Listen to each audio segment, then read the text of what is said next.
frase de Ríos, perdón, que llamó la atención a Gunnar Mendoza en la introducción de la causa criminal de este personaje, publicada por el referido maestro Mendoza en 1964. Las condiciones de la prisión en la que se encontraba y la enfermedad que lo aquejaba fueron los motivos.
Eh, bueno, en 1774 Carlos III publica una ley cuyo objetivo era evitar los bullicios y desórdenes públicos, además de señalar cómo las autoridades debían actuar en dichas ocasiones. Siguiendo a Sux, el procedimiento de contención podría resumirse en separar a los revoltosos, declarar reos y autores de bullicio a los que participaran de reuniones de más de 10 personas. Por consiguiente, el espacio público quedaba clausurado y los campanarios vigilados.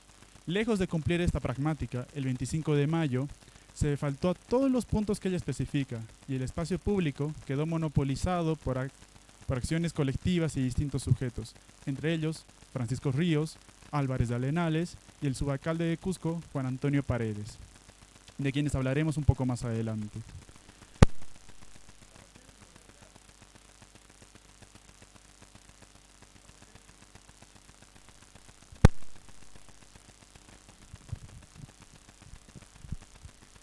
La tercera irregularidad se centra en los gastos injustificados para alentar y armar el tumulto. Por un lado, tras el repartimiento de dinero, como lo que va a suceder el 25 de mayo, y con la compra de objetos indiscriminados, ¿no? El aguardiente, la pólvora, cuchillos, así como también, pero más adelante, en la construcción de cuatro fuertes para la ciudad. La cuarta irregularidad se centra en el atentado contra la persona y el honor de la autoridad. En este sentido también ingresa en esta irregularidad tanto la difamación en la opinión pública y la difusión de ideas de este tipo. Resumiendo, este esquema básicamente se compone de la clandestinidad, la no obediencia a la real pragmática o, digamos, la no obediencia jurídica, los gastos injustificados que perjudican al orden y el atentado contra la persona y honor de la autoridad. Pasó a mencionar esto. ¿Quién era Francisco Ríos? Bueno, Ríos es procedente de Río de Janeiro y cuando realizó su testimonio con Vicente Nieto tenía 38 años. Su oficio era ser peluquero y barbero. Estaba casado, supuestamente, con María Antonia Saavedra.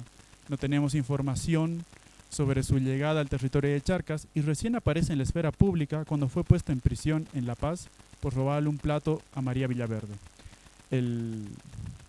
La cronología que van a ver en la diapositiva es una cronología dada a través de la transcripción de la causa criminal del personaje, donde están marcadas algunas fechas y hitos importantes de esta causa criminal, ¿no? Sin embargo, la narrativa que voy a contar en este momento se encuentra, digamos, circunscrita entre marzo de 1809 y el 25 de mayo, ¿no? El sobrenombre de Quitacapas lo ganó en la misma ciudad de La Paz cuando le quitó la capa a un caballero nombrado Larramendi, sobrino del gobernador Antonio Burngullo. Fue puesto en prisión y pasado un tiempo escapó con un granadero y un miliciano a indultarse. Con el amparo del alcalde provincial Ramón Loaiza, Ríos se fue de la ciudad en la cual ya había hecho una mala fama. Tras algunas vicisitudes en Coroico, Cochabamba y otra vez en La Paz, el siguiente destino de nuestro personaje fue Potosí, donde intentó nuevamente realizar su oficio de peluquero. Sin embargo, según cuenta en su testimonio, no le fue bien. En ese momento Ríos conoció a Matías apodado Jucucha, quien le aconsejó que fuese a La Plata, puesto que ahí ganaría más dinero. Para realizar el viaje robó 2 mulas y un caballo del tabernero Solares. Ya en la sede de la audiencia intentó vender las mulas para ganar algo de dinero, momento en que, según sus respuestas, estableció contacto con el mozo alcalde provincial del Cusco. Esto debido a que este estaba detrás del rastro de las mulas. Este no debe quedar como un dato desapercibido, puesto que es la única referencia que tenemos en la causa criminal de que se establece una conexión entre Ríos con alguno de los personajes del 25 de mayo previo a que sucediera esta fecha. Con los 10 pesos se fue a una casa a apostar. Esa noche la dueña de la casa interrumpió los juegos para mencionar que había novedades en la plaza. Ríos fue a la puerta del Palacio Arzobispal, donde había un tumulto de 500 personas que gritaban que el excelentísimo señor Pizarro era traidor y que quería coronar en esos dominios a la señora Carlota, princesa del Brasil, porque, como recordarán, los acontecimientos del 25 se dan en esa tonalidad, ¿no? Tras esto, nuestro personaje se dirigió a la presidencia, donde vio salir a Jaime Sudáñez. Supuestamente, esa fue la primera vez que lo vio y logró reconocerlo porque toda la multitud gritaba ya salió Sudáñez. Posterior a ello, Ríos se movió hacia la esquina de Romicruz, donde se encontró con Ramón García Pérez, a quien rápidamente acometieron los cholos, puesto que éste trabajaba para García Pizarro. Aquí está el mayor traidor que fue a prender a los señores oidores, decían según el confesante. García Pérez intentó desenvainar sin éxito su sable, pues Francisco Ríos se adelantó y logró reducirlo. En ese momento, los cholos le nombraron como su capitán. Llevó a García Pérez hasta la casa del señor de la Santa Iglesia, quien supuestamente había ordenado la salida de los Ríos de la cárcel. Ríos cumplió con este mandato, advirtiendo a los liberados que su libertad era para defender al rey, señor don Fernando VII, y que cuidaba que cometieran alguna picardía. Estuvo en posesionamiento de los cañones en la plaza de armas, donde se encontró por primera vez, dicen, con Antonio Paredes, alcalde provincial del Cusco, quien lo abrazó diciendo: ya tenemos los cañones para defendernos contra los traidores. Fue enviado por el alcalde provincial del Cusco a comprar aguardiente y pólvora. El relato acaba en el levantamiento de la horca de la plaza. Según Ríos, igualmente fue una orden de Antonio Paredes. Por lo que podemos observar en el relato, nuestro personaje estuvo involucrado rápidamente en los momentos decisivos de esta fecha. A partir de ese momento, ya tenemos un poco más de claridad sobre las fechas que van a incumbir a la vida de nuestro personaje, ¿no? El 9 de junio, Ríos sale de La Plata con dirección hacia La Paz y tiene que atravesar Oruro. Es la primera vez que se lo menciona que pasa por ahí. El 13 de julio, retorna de La Paz hacia Oruro y es apresado porque, bueno, ya tenía una mala fama de ser un ladrón e embustero. El 16 de julio, bueno, se da los acontecimientos aquí en La Paz. El 7 de agosto, comparece por primera vez frente al alcalde de segundo voto, Juan Bautista Tedeschi, y es ahí donde empieza su causa criminal, ¿no? Entre el 11 al 15 de agosto se dan sus testimonios en contra de Francisco Ríos, que también los mencionaré un poco más adelante. Ya el siguiente año, en 1810, el 25 de febrero, Ríos había escrito una carta para la audiencia en la cual está esta parte en la que dice que solo sabía que vivía porque sentía, ¿no? El 14 de abril se da una aprobación por parte del presidente de la audiencia, en ese momento Vicente Nieto, para trasladar a Ríos hacia la audiencia. El 17 de agosto se toma su testimonio frente a Nieto y el 12 de noviembre, después de que Nieto va a encontrarse con Castelli para tener una querella, llega la noticia de la victoria de Castelli y se da la liberación de Francisco Ríos, que también ya mencionaré en un momento. Bueno, en las confesiones que realizó Vicente Nieto en 1810, el presidente de la audiencia pregunta específicamente por Francisco Ríos a 4 personas: Antonio Paredes, Juan Antonio Fernández y los hermanos Sudáñez, Manuel y Jaime. Los 4 concuerdan en 2 cosas. Ninguno conoció a Francisco Ríos antes del 25 de mayo y ninguno quiere verse involucrado con Francisco Ríos. Llamativa es la actitud sobre todo de Antonio Paredes, que en su confesión Ríos desaparece por completo de los eventos esa noche. Para el alcalde provincial, cuya confesión fue tomada posterior a la de Ríos, las menciones que hizo este sobre su abrazo y trabajo colaborativo en la plaza de armas son calumnias en forma de venganza por la presión de 5 amigos de Ríos, que están ahí en la diapositiva, ¿no? J. Velasco, conocido como Nato Cochabambino; el francés veterano que supuestamente es primo de Ríos; el cocinero del doctor Sandoval y uno más.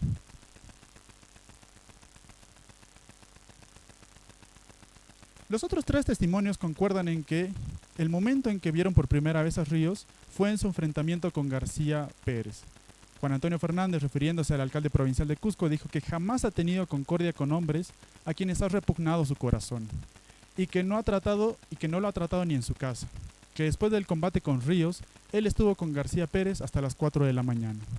Manuel Sudáñez supuestamente vio el combate y logró interponerse en medio de ambos. Su hermano menor, Jaime, dijo exactamente lo mismo, y cito: ni se podrá ninguno persuadir que hubiese caudillado el confesante el tumulto cuando esa misma noche liberó la vida al capitán don Ramón García, a quien iba a descargarle un sablazo por la cabeza el mulato Francisco Ríos, que se hizo capitán de los cholos en la misma puerta del estudio del señor de la Santa Iglesia. Cuando se le preguntó a Jaime Sudáñez por este sobre por qué dejó que Francisco Ríos soltara a los reos y si esto era parte de un plan que condujese a la independencia y a la libertad, Sudáñez respondió que solo un demonio en figura humana puede haberle suscitado la especie infame e injuriosa de haber influido sobre la soltura de presos de la cárcel al mulato Francisco Ríos, a quien la primera vez que lo vio el confesante en toda su vida y la única fue en la noche del 25. Dicho eso, nos queda hacernos dos preguntas, bastante rápido. ¿Por qué ninguno de los testigos menciona la relación con Francisco Ríos cuando su testimonio queda claro que sí la tuvieron? ¿Y cómo es posible que un foráneo, en todo el sentido de la palabra, dado que ni siquiera era del Imperio Español, ¿no?, se posicione como líder de los acontecimientos del 25? Atendiendo a esta última, se puede observar en ese gráfico que nuestro personaje posee una capacidad de articulación de distintos sectores.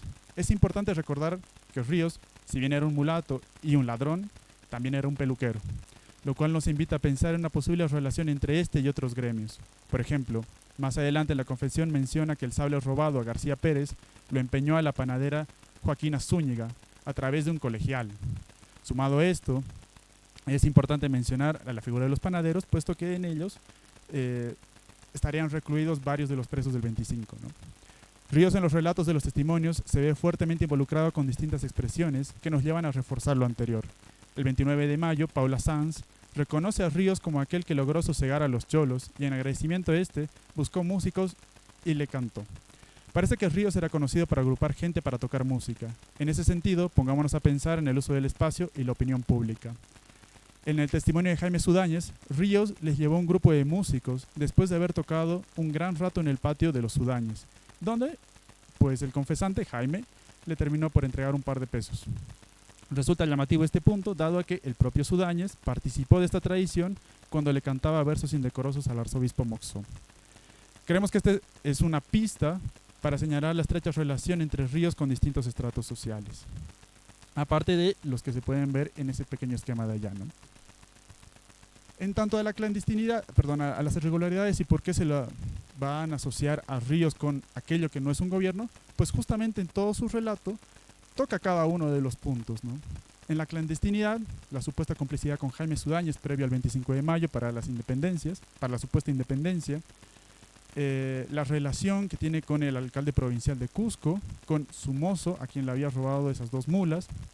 En la no obediencia a la Real Pragmática, pues Francisco Ríos no es reducido cuando tuvo el enfrentamiento con García Pérez, una autoridad, delante de la casa del decano de la universidad. Es elegido como un comandante de Cholos y mantiene el cargo durante un tiempo después del 25 de mayo, a través de esa querella que se da entre el alcalde provincial y Álvarez de Arenales. En los gastos injustificados, pues con el dinero de Antonio Paredes se reparte aguardiente y pólvora que es comprada por Ríos. Y el robo, entre comillas, del dinero que le da el arzobispo Moxó una vez que retorna a la ciudad, que debía ser lanzado a la multitud y que Ríos se lo queda para sí. El atentado contra las personas y el honor de la autoridad, pues el enfrentamiento con García Pérez, otra vez lo recalco e insisto en este punto, una autoridad nombrada. El levantamiento de la horca, porque esto no lo había mencionado, Ríos se encargó de levantar una horca en la Plaza de Armas con un retrato de García Pizarro y ahorcando a un perro blanco, haciendo señal de que se estaba burlando de la autoridad, ¿no? Ya para concluir,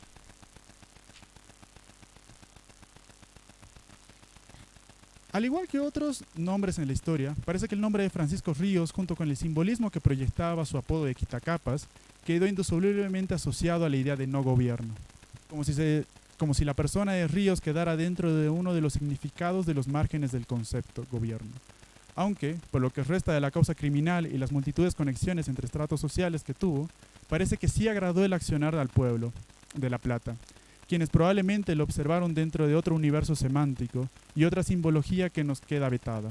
De ahí que tras la noticia de la victoria de Castelli en Suipacha, el conde de San Javier, mencionando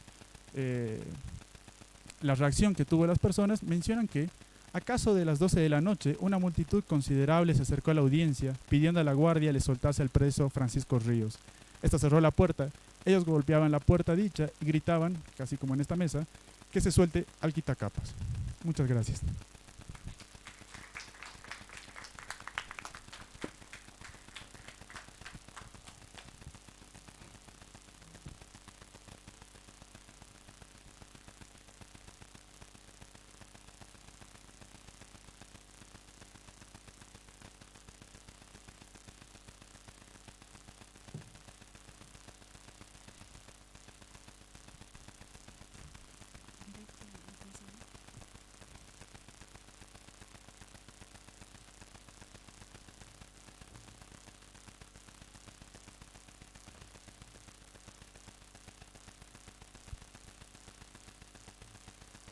Bueno, los personajes acerca de los cuales voy a hablar esta mañana son los hermanos Gregorio y Manuel Victorio García Lanza, en el contexto de la sublevación del 16 de julio de 1809. Voy a dividir mi presentación en 4 partes. En la primera voy a abordar los datos biográficos de los hermanos. Posteriormente voy a hablar acerca del contexto en el cual estos hermanos participaron y los hechos de los cuales fueron protagonistas. Posteriormente, su accionar como actores en los eventos del 16 de julio y anteriores y posteriores. Y por último, unas muy breves conclusiones. Esta es la casa de la familia Lanza en Coroico. Toda la familia es oriunda de los Yungas. Y en esa casa vivió Manuel Victorio García Lanza durante gran parte de su vida. Bueno, en cuanto a la biografía de la familia Lanza, se puede decir que, según investigaciones de Juan Pereira, la familia García Lanza y Pineda ostentaba un título de nobleza cuyo antepasado, Sancho Antolín, había conseguido por las hazañas realizadas durante la ocupación mora en España. Uno de los descendientes de Sancho fue don Victorio García de la Lanza, quien emigró a América, estableciéndose en los Yungas de La Paz alrededor de 1726. Entre los varios hijos que él tuvo, uno de ellos fue Martín, que se casó con Nicolasa Mantilla y con quien tuvo a los hermanos Gregorio, Victorio, Miguel José y Manuel. Gregorio García Lanza nació en Coroico el 12 de marzo de 1775 y su hermano don Manuel Victorio nació el 8 de diciembre de 1777 en la misma localidad. Según el autor Alipio Valencia Vega, Gregorio y Victorio realizaron los estudios correspondientes al actual nivel primario en La Paz, en la escuela del convento de franciscanos. Posteriormente se fueron al Colegio San Bernardo de Abad en el Cusco. Y por último, estudiaron jurisprudencia en la Universidad San Francisco Javier en Chuquisaca. Sin embargo, Victorio no logró recibirse de abogado, pues debió volver a los Yungas por la súbita muerte de su madre. Otros autores coinciden con este relato, excepto por el hecho de que ambos hermanos prosiguieron sus estudios superiores en el Cusco, en la Universidad de San Bernardo, en lugar de Chuquisaca. En cuanto al entorno social y familiar, Manuel Victorio se casó en 1802 con su prima doña María Dolores Lanza. Gregorio Lanza, por su parte, contrajo matrimonio con María Manuela Campos Sarmiento el 27 de marzo de 1803. Su boda la ofició el obispo Remigio de la Santa y Ortega,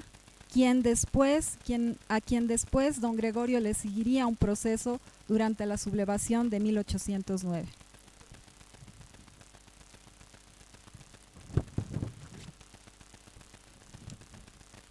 La familia Lanza pertenecía a una clase acomodada que poseía cultivos de coca en los Yungas.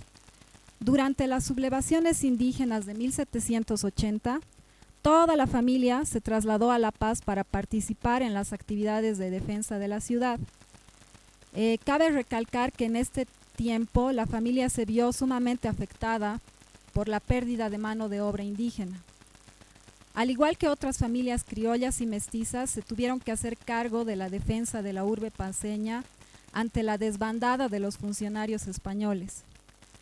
Al terminar el conflicto, el retorno de estos funcionarios u otros enviados por la corona española no fue bien recibido por los vecinos de la ciudad, que se habían quedado y habían probado su valía en diferentes cargos, tanto administrativos como militares.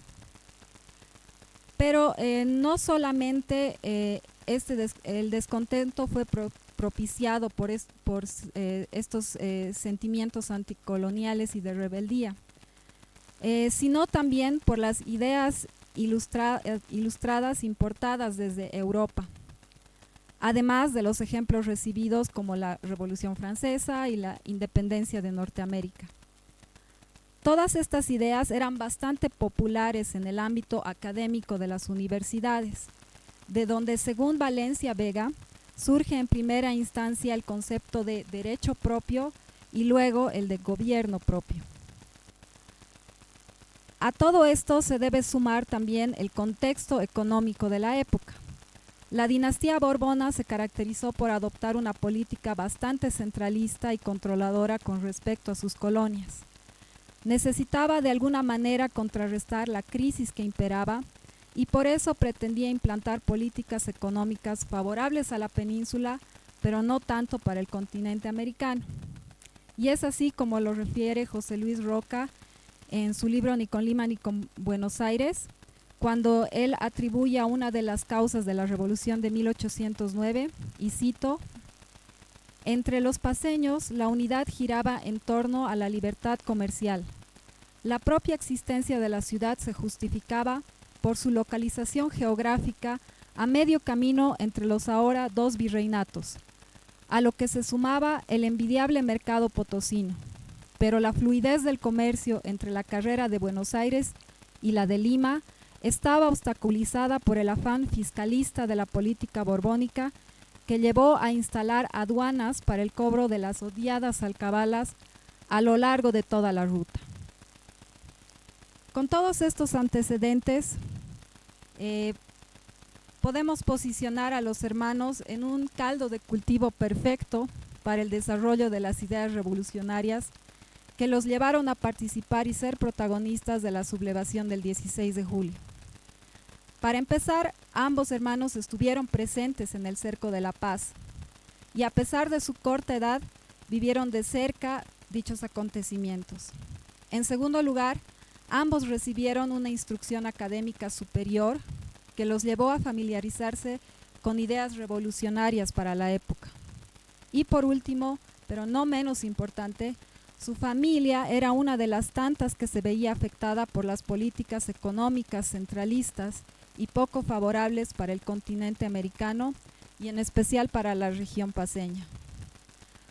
Por todo esto, la aspiración de lograr un gobierno propio fue aglutinando a criollos y mestizos por igual alrededor de este mismo objetivo: deslindarse política y económicamente del poder central de la corona, que se había convertido en una carga cada vez más pesada de llevar. Entre los dirigentes, y es por eso que no es tan difícil imaginar aún entre los dirigentes a los hermanos Lanza, a quienes les hubiera beneficiado contar con un gobierno propio, libre de las imposiciones de la corona española, pues su familia contaba con propiedades que compraron en los yungas para el cultivo de coca y cuya comercialización les otorgaba buenos réditos. La forma en la que se comenzaron a madurar las ideas revolucionarias, según Valencia Vega, fue mediante la conformación de clubes secretos o conciliábulos, uno de los cuales se encontraba en La Paz y del cual los hermanos Lanza eran miembros. Nicolás Acosta menciona además que Victorio Lanza tenía una amistad con un francés residente en Coroico, con quien a veces discutía ideas emancipadores. A todo esto, los hermanos Lanza eran miembros destacados de la sociedad paceña. El doctor Gregorio García Lanza era un prestigioso abogado en La Paz y respetado por el pueblo. Manuel Victorio, por su lado, fue corregidor de la ciudad alrededor de 1805, después de haber sido subdelegado accidental en el partido de Sica Sica. Así que mantenía una buena relación con todas las clases sociales. Esto convertía a ambos hermanos en personas con buenas relaciones que podían conseguir simpatías dentro de una amplia red de influencia.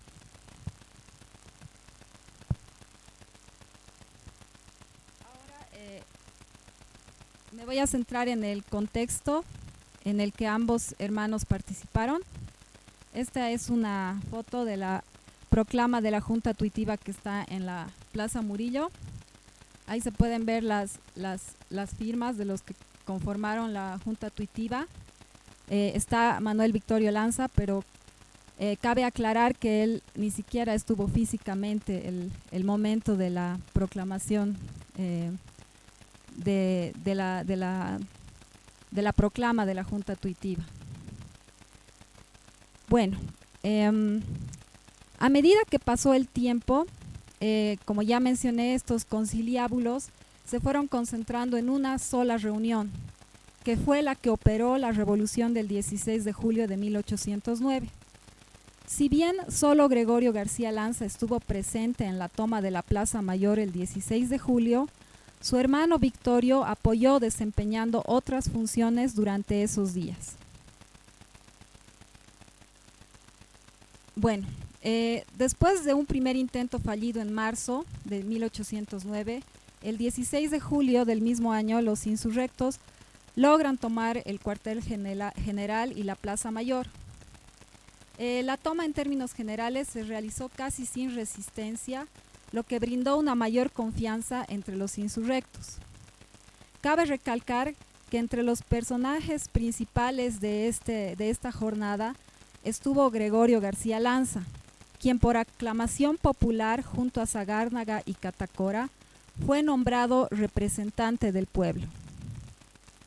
La misma noche del 16 de julio, Gregorio García Lanza, Basilio Catacora, Manuel Cosío, Melchor Jiménez y Sebastián Figueroa comenzaron a exigir al Cabildo varias peticiones en nombre del pueblo.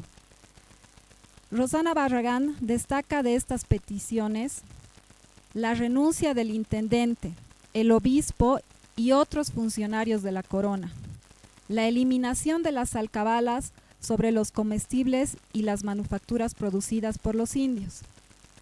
También nos relata que para mantener el orden se nombró a Murillo junto a Graneros como primer y segundo comandante de tropas respectivamente. Aquí quiero recalcar también el relato de Crispín Díez de Medina, que cuenta cómo todas estas demandas y actos se realizaban lanzando vítores a Fernando VII y cuya causa era enarbolada, según el mismo relator, de una manera hipócrita, pues todos los hechos respondían a un acto de traición hacia la corona española. Esto nos induce a pensar que la defensa de Fernando VII era una máscara que disfrazaba otras ideas más emancipadoras, por lo menos en ciertos sectores de la sociedad. Tras la destitución de don Tadeo Dávila y el obispo Remigio de la Santa y Ortega, este último fue tomado preso y se inició un proceso en su contra sobre la base de una acusación que lo relacionaba con un acto de traición en confabulación con Carlota Joaquina de Borbón. En dicho proceso, los delegados acusadores fueron Basilio Catacora y Gregorio García Lanza. Sin embargo, la Santa logró huir a la finca de un amigo en Millocato y posteriormente a Irupana, desde donde dirigiría la resistencia contra los sublevados paceños. Y se enfrentaría directamente con los insurrectos liderados por Manuel Victorio García Lanza. Después de presentar un plan de gobierno que constaba de 10 puntos y en el cual se proponía la constitución de una junta gobernadora, el 24 de julio se conformó la Junta Tuitiva con Pedro Domingo Murillo a la cabeza. Como auditor de guerra se nombró a Gregorio García Lanza. Finalmente, el 27 de julio se dio a conocer la proclama, misma que ha sido objeto de debate al conocer la existencia de una versión alternativa de esta, en la que se mantiene a lo largo del tenor de la misma la lealtad a Fernando VII. Sin embargo, al margen de este debate, como lo menciona María Luisa Sux, el discurso moderno y liberal igualmente se veía reflejado a través de otros escritos como el plan de gobierno, los panfletos y distintos documentos oficiales. En cuanto a la participación indígena, algunos autores como Valencia Vega refieren que la convocatoria de este sector fue menor debido a que en primer lugar se encontraba totalmente debilitado después de las sublevaciones de 1780 y en segundo lugar existía una desconfianza y resentimiento en contra de los mestizos y criollos que fueron los represores de dichas sublevaciones. Sin embargo, es importante mencionar que sí se adicionó a la Junta Tuitiva un representante indio de cada partido, según el relato de Crispín Díez de Medina. Y también según la mención que hace Enrique Finot en su libro Nueva Historia de Bolivia.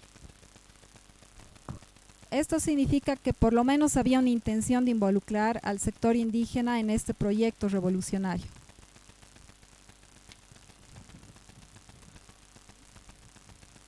Ya, bueno, voy a pasar entonces a los eventos que se sucedieron ya para poner en contexto y ver la participación de nuestros actores.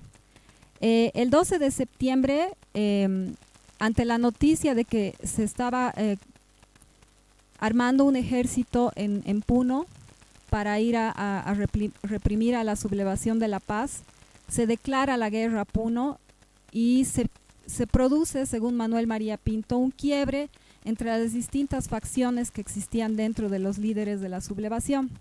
En el gráfico se pueden ver las facciones que arma Manuel María Pinto, en las que destaca dos grupos grandes, un grupo que respaldaba un sistema monárquico con autonomía, en el cual yo posicionaría a Manuel Victorio García Lanza, y otro grupo que eran autonomistas. Dentro de ese grupo había dos grupos principales, que eran los radicales y los moderados.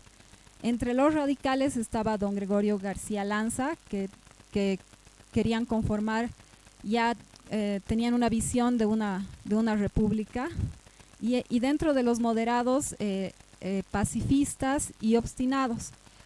Entre los pacifistas se podrían poner al alcalde de primer voto, Yanguas, y a Indaburo, y entre los obstinados a Pedro Domingo Murillo. Aquí se puede ver que si bien los dos hermanos estaban unidos por una causa, no necesariamente tenían la misma visión con respecto al futuro, ¿no? Bueno, posteriormente, ante la noticia de la llegada de un nuevo virrey, todas los motivos por los que se había sublevado la ciudad de La Paz empiezan a caerse. Y es el 17 de septiembre, adicionalmente a las negativas que diferentes ciudades como Cusco, Arequipa, Cochabamba, Santa Cruz le dan al Cabildo de La Paz de que no iban a adicionarse a su causa, que Murillo solicita su relevo al nuevo virrey, y el Cabildo Eclesiástico envía una notificación al gobernador de Puno informando de la intención de reposición de autoridades. El 30 de septiembre se disuelve la Junta Tuitiva. El 11 de octubre, Indaburo toma preso a Murillo, acusándolo de pretender huir, y se inician los planes de una contrarrevolución para entregar La Paz a Goyeneche. Bueno, el 13 de octubre llega Antonio Castro con una tropa a La Paz para frustrar ese intento de contrarrevolución. El 14 de octubre se reúne una comisión negociadora en la casa de Indaburo para discutir nuevamente los términos de entrega de la ciudad. El 18 de octubre Indaburo apresa a otros oficiales de la revolución. Las tropas de Castro e Indaburo se enfrentan y este último pierde la vida. El 22 de octubre los sublevados deciden retirarse al partido de los Yungas para continuar ahí la resistencia. Y es en ese momento en el que aparece el segundo actor, que es Manuel Victorio García Lanza. A modo de resumir la participación de Gregorio García Lanza, antes de la llegada de Goyeneche, podemos resaltar que él fue nombrado representante del pueblo el 16 de julio por aclamación. Él es uno de los artífices que ordena la entrega de armas de la población para evitar cualquier tipo de resistencia posterior. Toma un juramento a los españoles en los que ellos debían jurar lealtad a los americanos, ¿no? Recluta voluntarios para la defensa de la ciudad. Es uno de los autores intelectuales de la sublevación y arma un plan complejo para que no hay opción a una oposición dentro de la ciudad. También algunos autores refieren que es el presunto autor de la proclama, del plan de gobierno y la apología, que es un documento de autor anónimo supuestamente, pero que algunos autores lo atribuyen a Gregorio García Lanza, pero otros lo atribuyen a José Antonio Medina. Él se queda encargado de los partidos de Omasuyos y Larecaja, pero el 3 de septiembre el mismo García Lanza envía una carta al cura Manuel Tomás Aliaga ofreciendo la rendición de estos partidos, lo que él hace pretendiendo salvaguardar la paz y ahorrar episodios violentos innecesarios. El 27 de octubre se presenta voluntariamente ante las fuerzas realistas, viaja a los Yungas para convencer a su hermano de deponer las armas, cosa que no logra. Posteriormente intenta huir al Brasil, pero es aprehendido el 23 de diciembre. Y finalmente sentenciado y ejecutado por garrote el 29 de enero de 1810. Por último, voy a hablar acerca de la participación de su hermano, Manuel Victorio García Lanza, que es comisionado el 15 de julio, un día antes de la sublevación, de la toma de la Plaza Mayor en La Paz, para ir a Chuquisaca y conseguir adeptos para la causa paceña. En agosto vuelve a La Paz con noticias desfavorables y por eso es enviado a los Yungas como subdelegado para adherir a todas las localidades a la causa paceña. Ese es el recorrido más o menos que él hace. Pasa por Yanacachi, Villas Piazzu, después va hasta Chirca, Coripata y bueno, y finalmente llega hasta Chulumani. Para ese entonces el obispo Remigio La Santa, que lideraba las tropas realistas, ya estaba también por llegar a la localidad de Irupana, que es donde se enfrenta con el ejército improvisado que arma Manuel Victorio García Lanza en su camino hacia los Yungas. El primer enfrentamiento con las tropas del obispo La Santa se da justamente el 25 de octubre. Si bien Manuel Victorio no logra tomar Irupana, sí logra debilitar bastante al ejército del obispo Remigio La Santa, por lo cual él decide huir hacia Cochabamba. Sin embargo, el 5 de noviembre, Manuel Victorio es derrotado, bueno, todavía no derrotado, pero sí se ve acorralado por las tropas enviadas por Goyeneche a cargo de Domingo Tristán, y le escribe una carta a Goyeneche proponiéndole que él se nombre rey de toda la América. Bueno, creo que no me da tiempo de leer un pedazo de la carta, pero básicamente él le ofrece la lealtad de todas las tropas de la audiencia, de La Paz, de Cochabamba, de Santa Cruz, a cambio de que Goyeneche conforme una monarquía con una dinastía propia del Perú.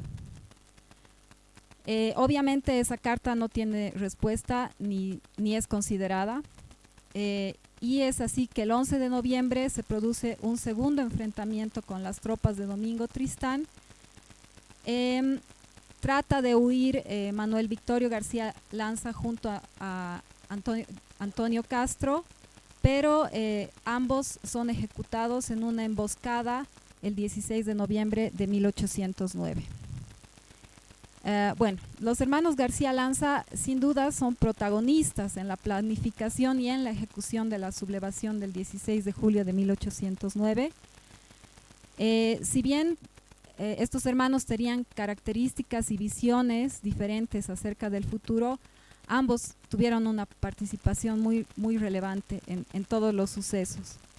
Los hermanos Lanza contribuyeron a la formación de un espíritu de independencia que en años posteriores fue creciendo y que finalmente se logró consolidar en 1825 con la fundación de la República de Bolivia.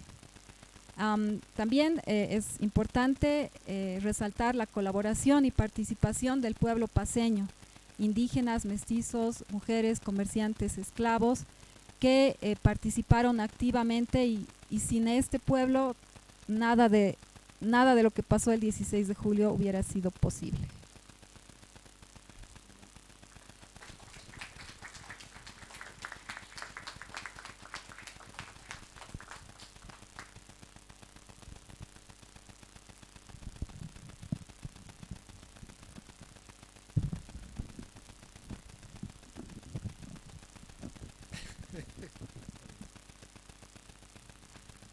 Hola.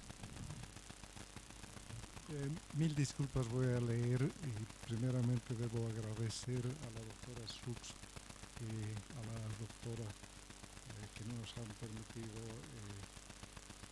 exponer estos temas que desde mi punto de vista son muy esclarecedores. No se escucha, perdón. Ok. Vamos a pegarle como en karaoke entonces. Bueno, el tema fundamental o el personaje que me ha tocado es básicamente Rafael Maroto, que es un militar realista, es poco conocido indudablemente, pero lo que hay que destacar es que más allá de su rol de soldado, desempeñó las funciones prácticamente como último presidente de la Audiencia de Charcas en un periodo también conocido como el trienio liberal. Estamos hablando del final ya del periodo colonial. Entonces intentaremos en este trabajo a través del personaje caracterizar este periodo final de la presencia española en América y examinar algunos detalles que permitan entender mejor este complejo proceso, ya que permitió en última instancia la independencia de nuestros países. La importancia de este periodo radica en el cambio político de las autoridades de la península, un cambio de estrategia, ya que intenta revertir el proceso que de todas maneras desembocará en la pérdida prácticamente de todas sus colonias.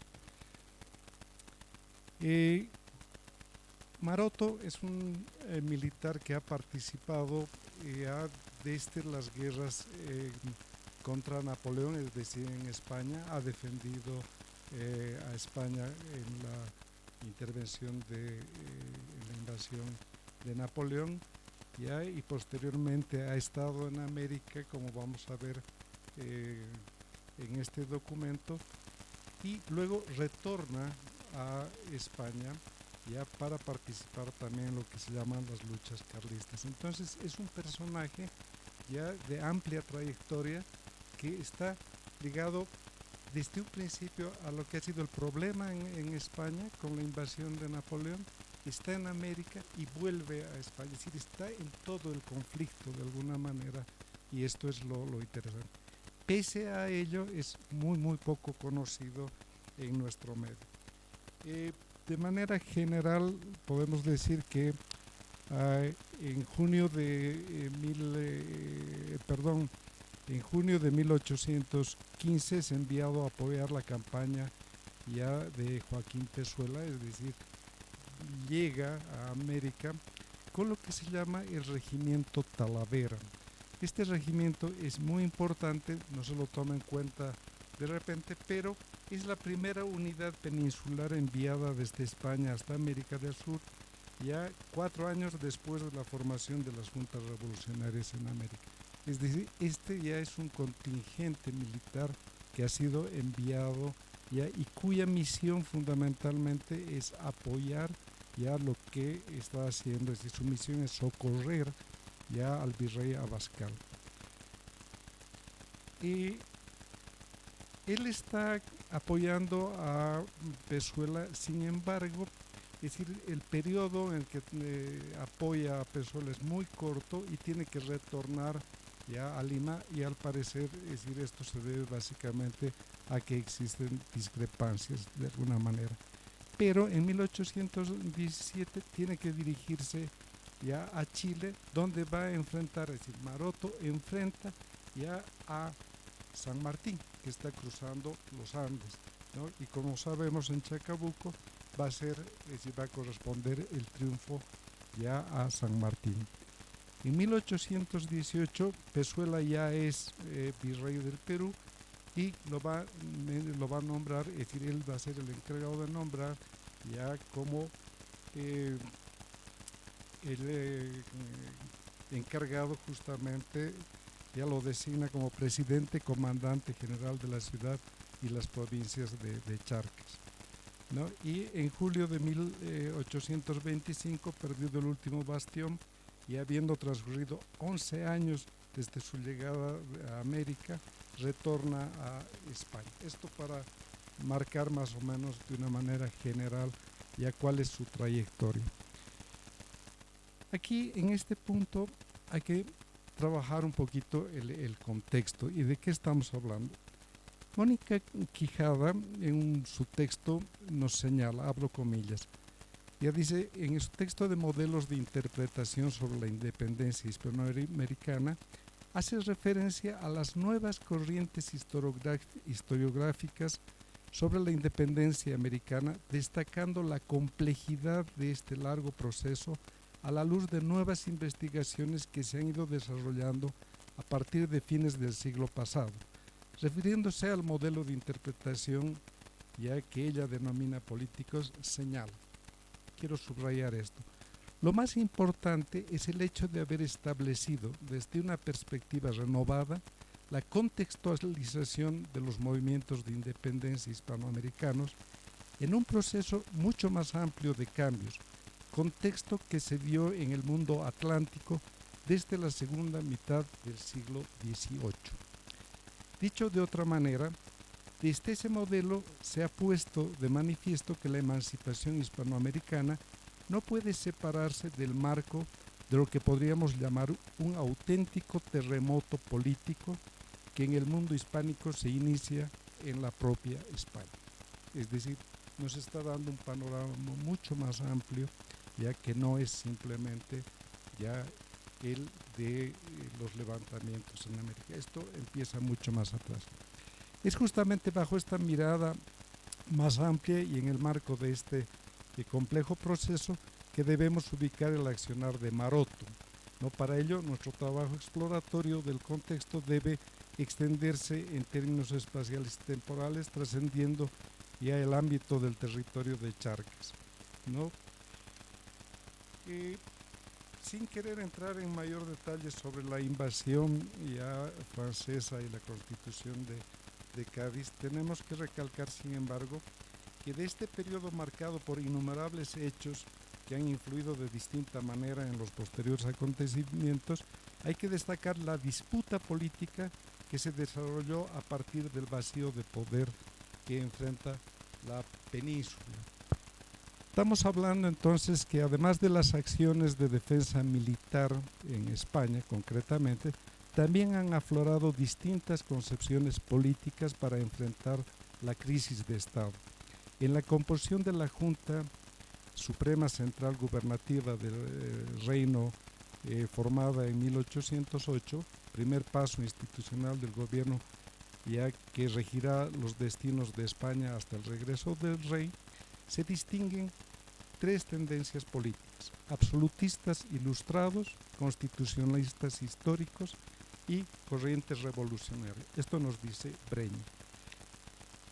El pensamiento liberal ya se ha ido incubando en un largo periodo que seguramente es anterior ya a la ausencia del rey. Y Breña también señala, o citando a Guerra, dice: el análisis de los periódicos muestra claramente que para finales de 1809 estaba ya constituido el corpus doctrinario del liberalismo que triunfará en las Cortes de Cádiz. Finalmente, esta lucha ideológica entre liberales, absolutistas, moderados y radicales se plasmará en la Constitución de Cádiz, aprobada en 1812. Entonces, la Constitución será en la siguiente década, es decir, de 1812 adelante, motivo de profundas disputas porque representa un cambio profundo ya que es difícilmente aceptado por la monarquía española y no solamente por la monarquía española, sino además por las otras monarquías, especialmente la rusa. Este rechazo obviamente se debe a que está restringiendo básicamente el poder ya del rey.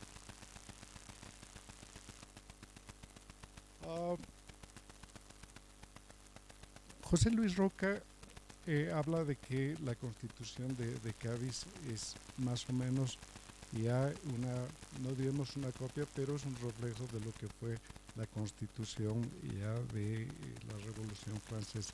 Sin embargo, otros autores piensan que esto no es así y dicen la singularidad de la Constitución de 1812 no radica, como han escrito algunos de sus estudiosos, en las influencias de otras constituciones, especialmente la francesa de 1791, sino en la singular configuración de los acontecimientos que desde 1808 a 1810 provocaron que una parte de la crisis de la monarquía hispánica desembocara en una vía autonomista que integró a representantes de la mayor parte de los territorios de la monarquía española. Tenemos que entender que en su elaboración obviamente han participado, aunque de manera marginal, obviamente representantes de América, y que esto obviamente no ha sido una selección democrática ni cosas por el estilo. Sin embargo, ya la vigencia de la Constitución fue apenas de 2 años y en América apenas pudo ser implementada y tuvo muchas limitaciones, ¿no? Roca nos dice al respecto que el virrey Abascal se dio modos para ignorar aquellas reformas.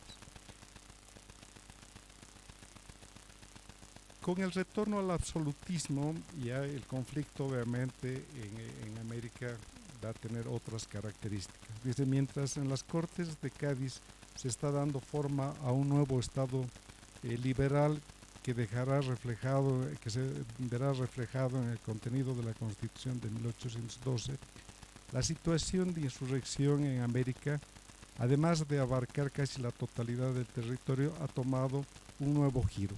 Las disputas entre el Virreinato del Perú y de Buenos Aires han derivado en una guerra permanente con milicias que transitan el territorio de Charcas de norte a sur intentando el control ya del territorio. Estas disputas indudablemente están vinculadas al tema ya del control del dinero, la necesidad de los recursos que obviamente están en Potosí. Y esto señala también José Luis Roca cuando dice que es un decreto de julio de 1810 emitido por la Junta de Buenos Aires, elimina la prohibición de la exportación de oro y plata que eran necesarios para sufragar ya el costo del comercio de importación, todo lo cual resultaba perjudicial para la provincia, para las provincias. ¿Ya? Esta es la razón ya por la cual Charcas, que hasta entonces estaba bajo la jurisdicción de Buenos Aires, ya pasará nuevamente al control del Perú. En el mismo mes de julio, ya el presidente Nieto y el gobernador Sanz se pusieron bajo la protección del virrey peruano Fernando Abascal. Esto explica el inicio de una guerra entre ambas regiones. Y sin entrar más en detalle, ya sabemos que no solamente es esta parte de América la que está en un conflicto cada vez más violento, ya podemos ver también lo que pasa en el virreinato de Nueva Granada, ya con las tropas de Bolívar, etcétera, que no voy a entrar en mayor detalle. Los siguientes 6 años que coinciden con el retorno de Fernando VI serán de una generalización del conflicto no solo en América, sino también en España. Es decir, estamos hablando de un conflicto que no solamente se está viviendo acá, como normalmente se pinta, sino es un conflicto generalizado que también se da en España. El retorno al antiguo régimen implicó el endurecimiento de la represión a los movimientos liberales y acrecentó la violencia en América para restablecer el orden y devolver el control del territorio a la corona. Para los fines del presente documento debemos señalar 3 hitos básicamente. El primero ya que es que en agosto de 1814 ya se nombró a Pablo Morillo ya como jefe de una fuerza expedicionaria misma que logró aglutinar 12.000 hombres entre infantería y caballería, ya que habían zarpado hacia América el 17 de febrero de 1815. Este es el esfuerzo militar más grande desplegado por la corona española después de todo lo que significó la guerra contra Napoleón.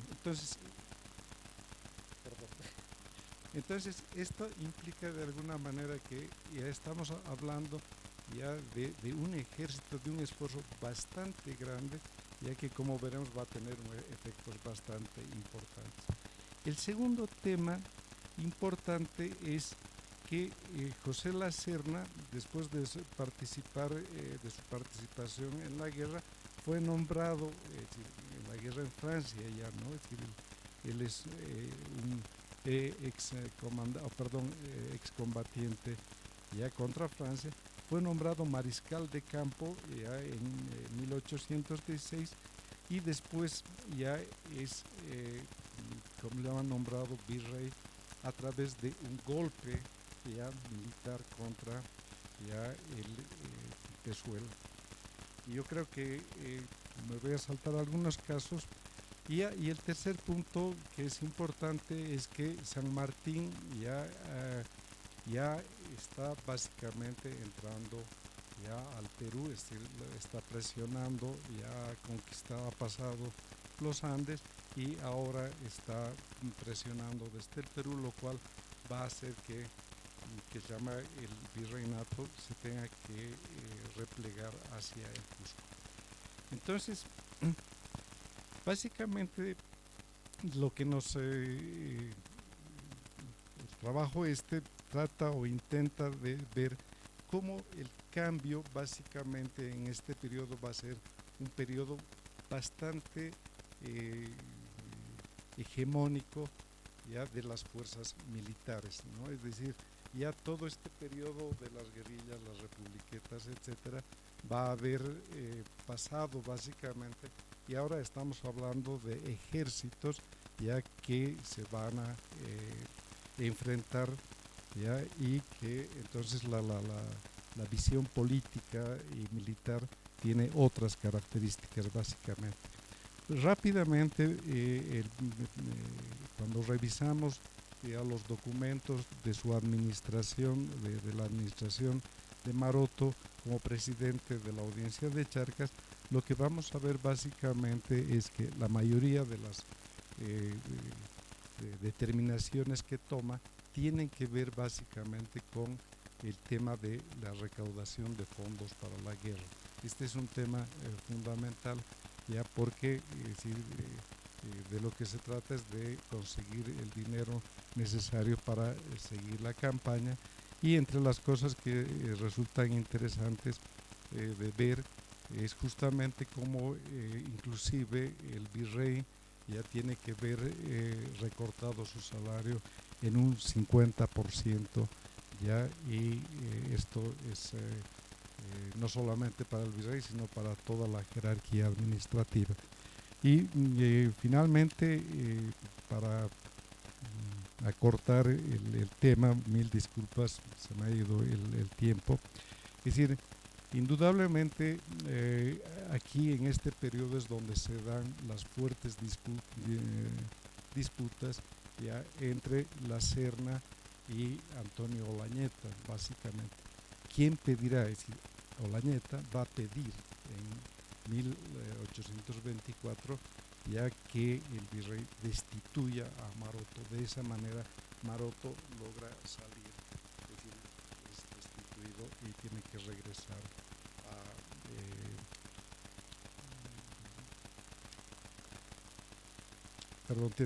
regresar a España. Simplemente para algunas conclusiones rápido, ¿no? Las luchas de la independencia son parte de un proceso largo y complejo.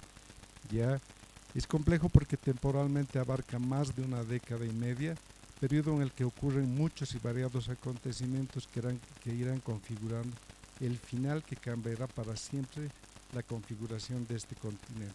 No es solo América, es también España como actores principales que están viviendo una crisis que transformará lo esencial de sus habitantes. Su condición de súbditos pasará a la de ciudadanos. Más allá de los dos continentes, España y América, otras potencias europeas están involucradas de manera directa. Ya es el caso de Francia, por supuesto, de Inglaterra y de Rusia. Esto para mostrar que este panorama es mucho más amplio, ¿ya?, y que debería ser estudiado de esa manera. No se trata de una lucha donde se puede identificar fácilmente a dos contendientes en pugna por determinados intereses. Las disputas son comunes y enconadas en ambos bandos. Ya en realidad es un escenario muy complejo que no puede entenderse correctamente si se paran, o peor aún si se ignoran los hechos como un todo que ocurre en España y en América. El gran problema es de alguna manera que ya nuestra historiografía ha finalmente analizado solamente ya cada uno de los países, se ha hecho una historia casi separada por país, y ahí se ha perdido de alguna manera esta perspectiva general. Lo último que quería plantear básicamente es que existe un documento que es muy interesante en el archivo de Sucre, donde la esposa de Maroto está vendiendo su casita en Yotala ya por 400 pesos antes de regresar a España. Eso es todo. Gracias.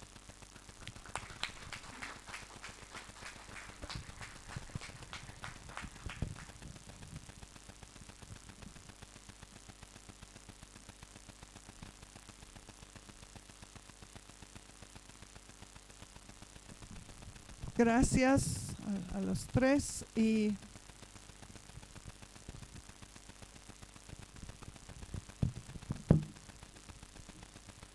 como nos hemos quedado con un solo micrófono, las preguntas por favor sin micrófono, pero para que sean más fuertes. Paso las preguntas al público.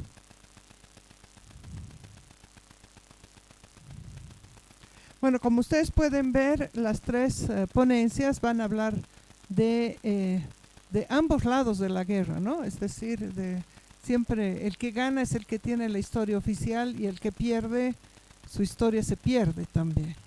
Y en este caso hemos tenido bastantes interesados en ver el tema desde lo realista, ¿no? Estos personajes realistas, ¿no? Y en el otro caso también hemos tenido diferentes personajes, ¿no?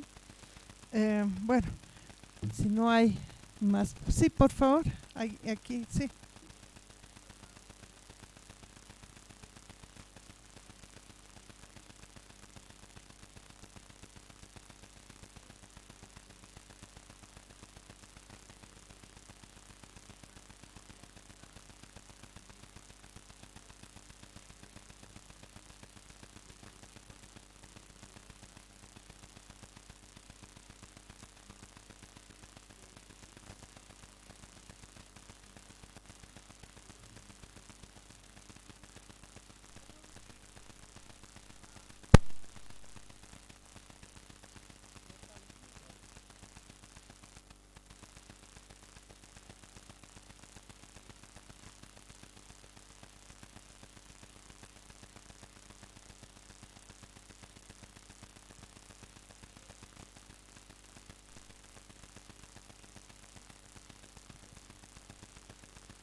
Esther, por favor.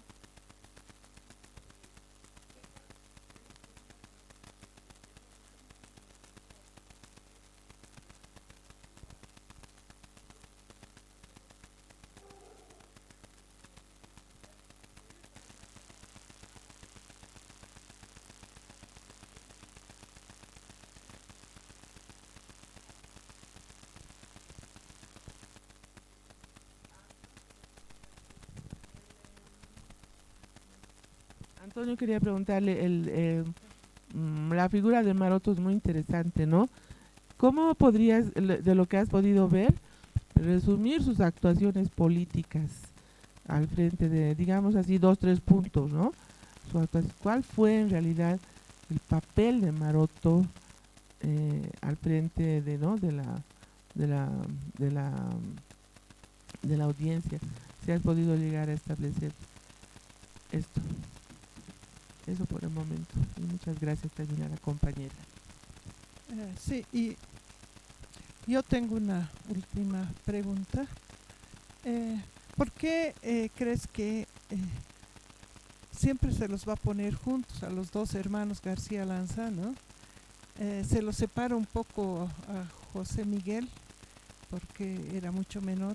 Si es que tú ves que tienen prácticamente no han trabajado, o sea, tenían las mismas ideas, pero no han trabajado juntos. Uno lo ha hecho primero, el otro lo ha hecho después.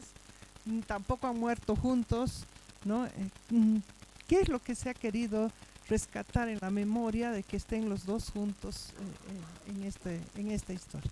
Entonces vamos a pasar, por favor, las preguntas primero a Facundo, después a Claudia y terminamos con Antonio. Bueno, gracias por las preguntas. En tanto, ¿cómo se comprende al Quitacapas? Bueno, sí, se lo menciona a Francisco Ríos como un ladrón, ¿no? Y bueno, ahí el sobrenombre de Quitacapas, ¿no? Que por un pequeño encontronazo que tuvo acá en la ciudad de La Paz con el sobrino del intendente Burguño, es que se le da el sobrenombre, ¿no? Pero ¿por qué todos lo niegan? Bueno, por distintas causas o motivos en este caso, ¿no? Primero, por esa mala fama que se va a hacer antes del 25 de mayo. Y después porque pareciera que el concepto de gobierno para los ministros de la audiencia está profundamente relacionado con una cultura jurídica y una serie de valores cortesanos que no encajaban dentro de lo que había hecho el Quitacapas, ¿no? O Francisco Ríos. Haber colgado en una horca a un perro con el retrato del presidente de la audiencia no le sumaba muchos puntos, ¿no?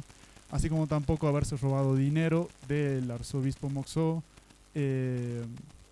haber repartido aguardiente y cuchillos, entre otras cosas, ¿no?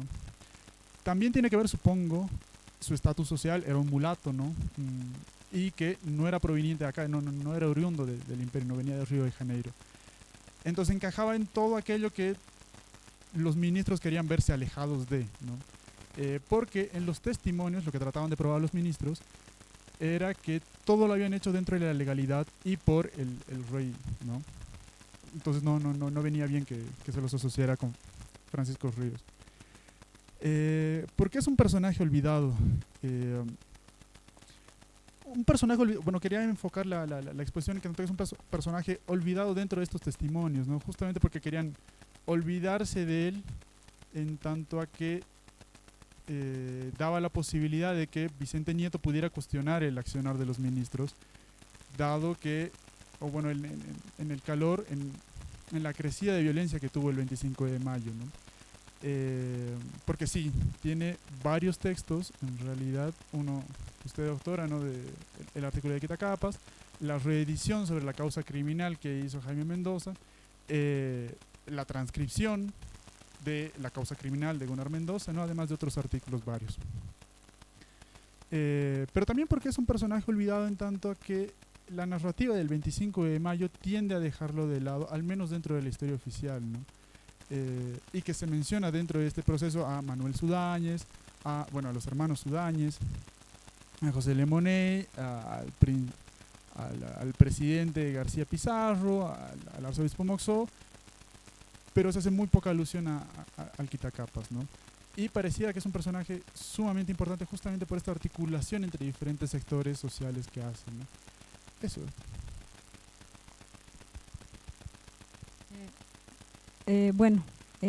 ¿Por qué a los hermanos Lanza se los pone siempre juntos? Bueno, principalmente yo creo que es por el contexto, ¿no?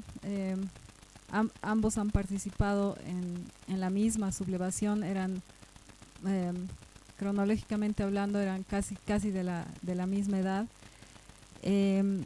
y ambos son considerados héroes protomártires de la independencia, pero yo los noto muy distintos. Me parece que son como dos caras de la misma moneda, ¿no? Porque Gregorio García Lanza se lo ve o se lo percibe, o por lo que yo he leído, como una persona mucho más centrada, más sensato. La carta que él escribe ofreciendo inclusive su cabeza a cambio de pacificar la paz y evitar el derramamiento innecesario de sangre, es el opuesto a lo que es su hermano, que hacia el final él lucha con todo, ¿no? Forma un ejército y existen varios cientos de muertos al final en la lucha que tiene con el ejército realista. Una persona muy apasionada, pero ambos han sido personajes muy importantes. A diferencia de los otros personajes, de estos se ha escrito bastante, y no es para menos, ¿no? Porque ambos han sido protagonistas, inclusive tal vez no tan populares, pero sí protagonistas de la sublevación del 16 de julio, y han abarcado bastante territorio en su afán, digamos, de reunir gente a la causa paceña. Y pienso que por eso se los pone juntos, ¿no? A pesar de que ellos tuvieran percepciones diferentes, sí han hecho desde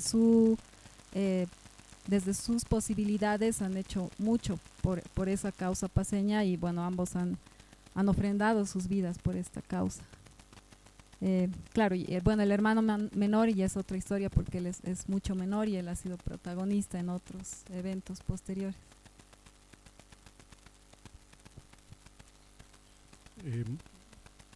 Respecto a la pregunta de José, sí, y mil disculpas, he pasado rápido esta parte, pero a ver, de los 11 años que está Maroto en América, 6 está en territorio de lo que es Bolivia ahora, ¿no? Es decir, en Charcas. Y él está en Chile justamente porque lo llama, es decir, Marco del Pont, que es jefe de la Capitanía de Chile, lo llama a Maroto, estando él en Lima, lo llama porque básicamente está en peligro Chile, porque es San Martín el que está por cruzar los Andes. Entonces, en esta su estadía en Chile concretamente, ya Maroto se casa ya con Antonia Cortés, que pertenece, dice, a una rica y noble familia de la oligarquía chilena. Entonces, Maroto tiene 7 hijos, y de los cuales 4 nacieron en Charcas, ¿ya? Entonces, obviamente, decir, 6 años de vivir en Charcas, y vivía muy bien. Pero además, obviamente, Yotala, para los que conocen, es un lugar muy precioso en Sucre, que seguramente era un lugar muy bonito para descansar en esa época, etcétera. Y cuando tiene que salir, es la esposa la que tiene que vender, obviamente, sus bienes, ¿no? Respecto a la pregunta, ¿qué hace en realidad Maroto? ¿Cuál es su accionar? Hay aproximadamente 120 o 130 documentos que muestran ya cuál es el trabajo que hace Maroto, que son básicamente, ¿cómo se llama?, órdenes que están dando, o que le llegan, pedidos, solicitudes, informes, etcétera. Pero lo que señalaba es que la mayoría de ellos, decir, revisando estos documentos, tienen características más bien administrativas. Están destinadas a recaudar dinero, a que se pase el dinero rápidamente, a que se pague los salarios a tal compañía. Es muy interesante, porque inclusive una vez que se llama, se tenía el dinero, había que pasar rápidamente, entonces las órdenes eran muy rápidas.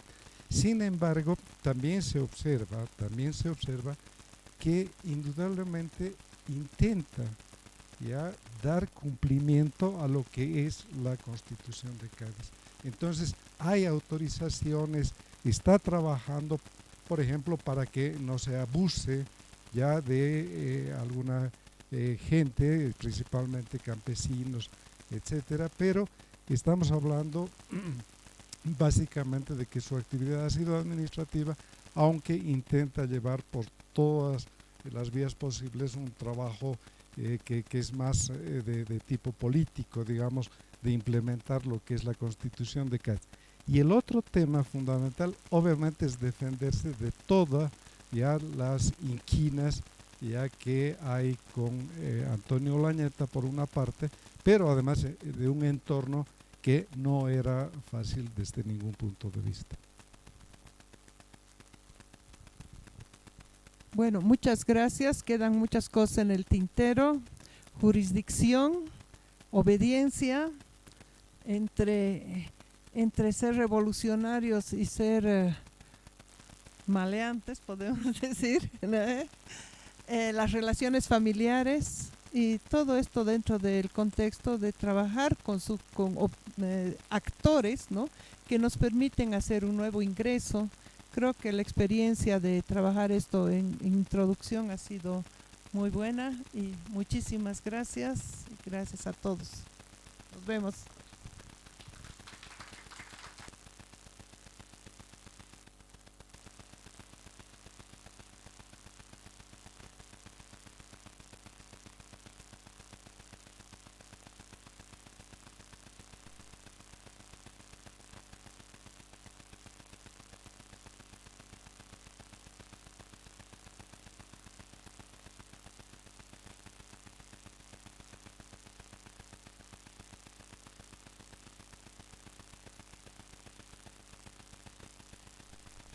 Muchas gracias por su asistencia a todos los presentes. Recordarles que esta tarde tenemos la mesa en procesos de independencia, mesa 2, el trienio liberal en la Diputación de la Provincia de La Paz, ¿no? Esto va a ser a las 2:30 p.m, así que los esperamos y las esperamos. Gracias.